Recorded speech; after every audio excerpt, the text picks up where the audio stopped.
Tendance, mon ami. Chaque soir en ouverture de Smart Bourse, nous retrouvons Pauline Gratel qui vous apporte les infos clés du jour sur les marchés. Bonsoir Pauline. Bonsoir. À la une, c'est donc la Réserve fédérale américaine qui a enclenché hier une nouvelle baisse de taux pour la première fois depuis 9 mois. Oui, pour la première fois de l'année, la Fed a abaissé son taux directeur de 25 points de base, le ramenant dans une fourchette entre 4 et 4,25%, au plus bas depuis 3 ans.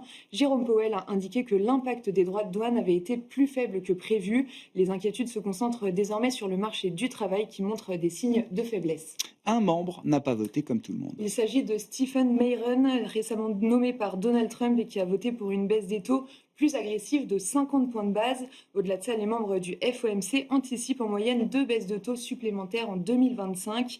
Pour l'année prochaine, une seule autre baisse est aujourd'hui signalée, alors que le marché continue d'en attendre plus. La Réserve fédérale qui a par ailleurs mis à jour ses prévisions économiques. Oui, les responsables de la Fed attendent toujours une inflation à 3% d'ici la fin d'année, au-dessus de l'objectif de 2%.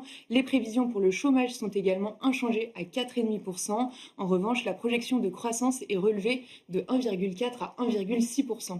Et puis on le disait en introduction, la Fed n'est pas la seule à avoir baissé ses taux au cours des dernières heures. Oui, la Banque de Norvège a abaissé comme prévu son principal taux directeur de 25 points de base à 4% et a indiqué qu'elle prévoit un autre assouplissement dans les 12 mois. La couronne norvégienne s'est raffermie par rapport à l'euro. Enfin, la Banque d'Angleterre a opté, elle, pour le statu quo comme prévu. Bon, ces décisions ont provoqué un peu de mouvement léger sur les marchés de taux et sur les marchés obligataires. Oui, alors qu'il baissait hier en séance, le rendement américain à 10 ans a avancé après la prise de parole de Jérôme Powell. Aujourd'hui, il poursuit cette tendance et évolue au-delà de 4,10%. Le rendement à 2 ans est autour de 3,60%. Le dollar se raffermit, ramenant l'euro-dollar sous 1,18 aujourd'hui. Bon, et puis le momentum sur les marchés actions, lui aussi, semble assez clair. Oui, les indices américains évoluaient en ordre dispersé hier après la Fed. Aujourd'hui, ils ouvrent en hausse et le S&P 500 inscrit un nouveau plus haut. L'Europe est globalement en hausse aujourd'hui. L'Eurostoxx 50 gagne près de 1,5%.